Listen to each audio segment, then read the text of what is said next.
Why do bad things happen to good people? This is a question we often ask. Not only about ourselves, when we go through a difficult time in our lives. We all consider ourselves as good people. Not saints, but good people. And so when a fever, when a sickness, when problem crops up, we sort of feel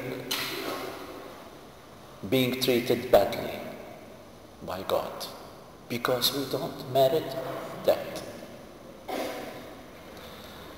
Jacques Maritain, the famous French philosopher, once said, I need to meet someone who can explain to me the meaning of suffering. He never did, and no one ever did. No one in the history of humanity has ever succeeded in explaining the meaning of suffering.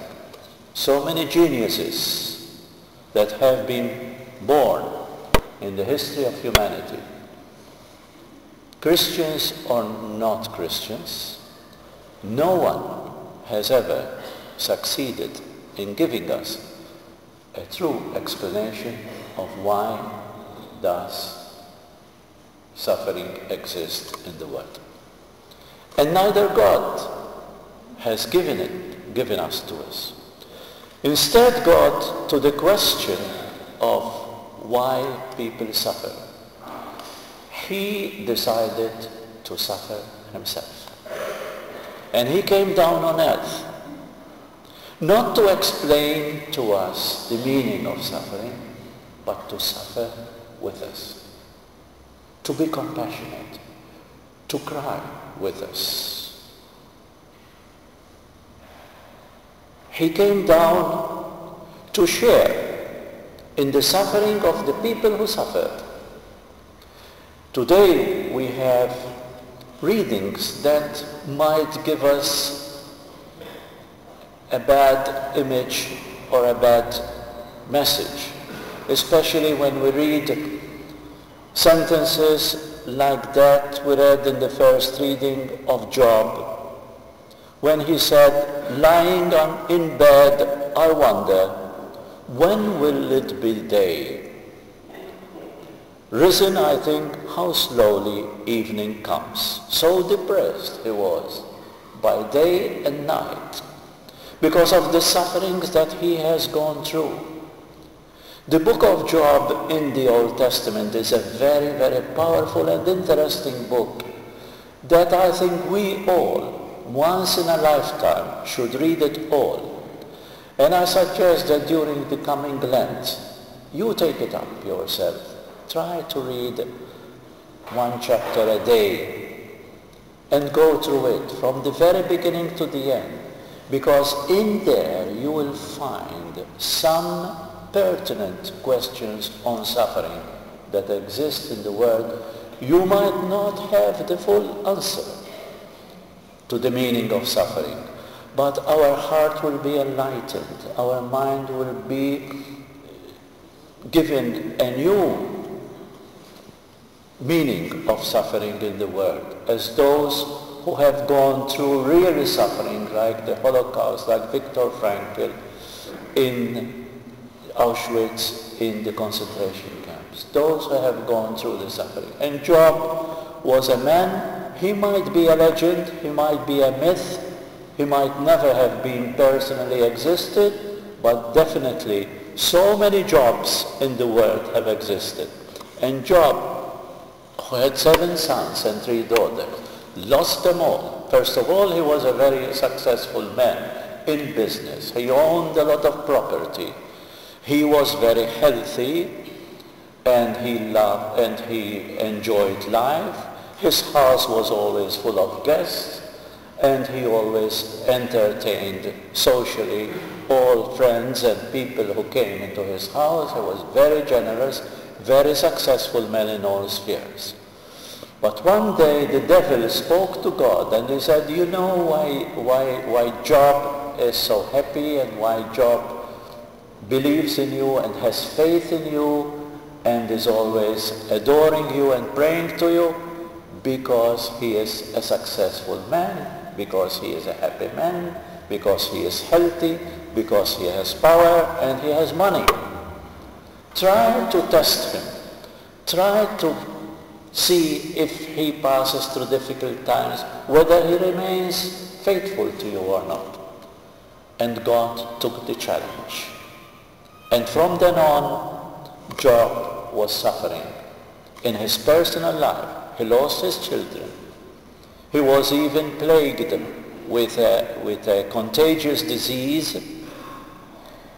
He was very, very, very much down and depressed. One by one, he lost all his property.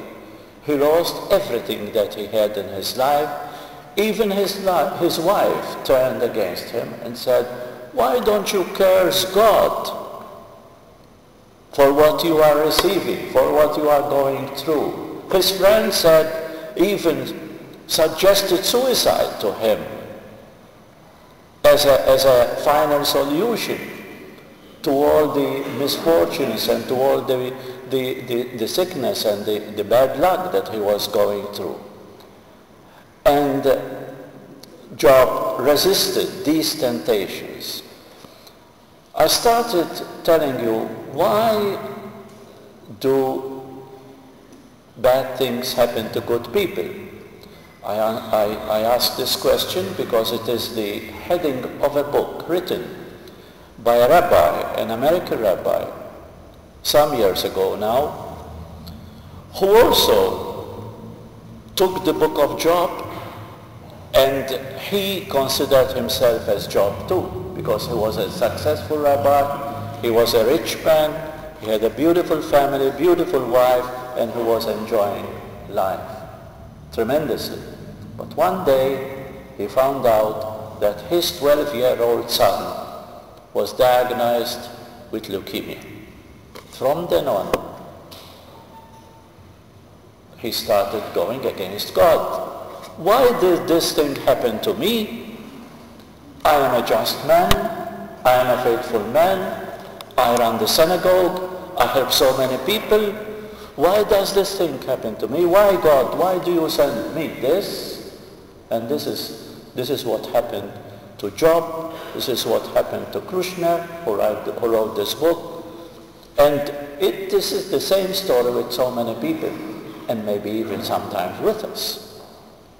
We consider it unfair when we are struck by misfortune, by sickness, or by anything badly that goes into our life. And often we turn also against God. What was the answer of God to Krishna and to Job? Job at the end of the day said, God has given me, God has taken away, may God be blessed forever. The faithfulness of Job, the faithfulness of Krishna, even through the illness of his son. He lost his son, but he did not lose his faith. And this is the example. These are human beings, and we can also remember two important personalities in our faith that we need to remember on occasions like this, when we often are in similar situation. Mary, the mother of God, and Jesus Christ himself. As I said, God never gave us an answer to the meaning of suffering, but he joined us in the suffering that human beings pass through. And Mary did the same. In the suffering of living on this earth, Mary accompanied her son to the cross, never hysterical about the misfortune or the crucifixion or the humiliations that he passed through, but she just stayed there, prayed, accompanied Jesus up to the end of the cross, and never complained, and never went against God or anything on this earth, even human beings who crucified Christ. The same we can say of Jesus. Even though he protested against God, as Job did, as Krishna did, as we all do. Jesus, when he found out the plan of God for him, the crucifixion, the humiliation, the suffering that he was going to go through, he spoke to God. He spoke to his Father. Why do you abandon me? He found himself abandoned by God himself. And he prayed to God, if it is possible, change your plan. Give me something else, but not this. Jesus was afraid of dying, was afraid of suffering. He was afraid of the crucifixion. And he did not want to go through it as a human person. But then he said, your will be done. If this is your plan for me, I want to go through. And he went through. He went up Calvary, and from the cross, crucified, he even had a word of compassion, he had a word of forgiveness to those who crucified him. They are doing this to me because they don't know who I am. And so, forgive them, Lord. What a great example Jesus gave us when he went into the streets of Galilee, curing all the sick people and helping them through. As I said, Jesus not only came to us to give us the meaning of suffering, but he embraced the cross. He embraced the suffering. As Henry Nouwen used to say, we need to embrace our suffering. We all go through the suffering in our lives. There is no single life on earth that can say that it never suffered. We all go through. But it is the way you look at it. We have so many good examples, as we mentioned. Job, read Job, and then other people who suffer in their lifetime. Not less, Mary, our mother, and Jesus Christ. Through their example, we go through our suffering here on earth too.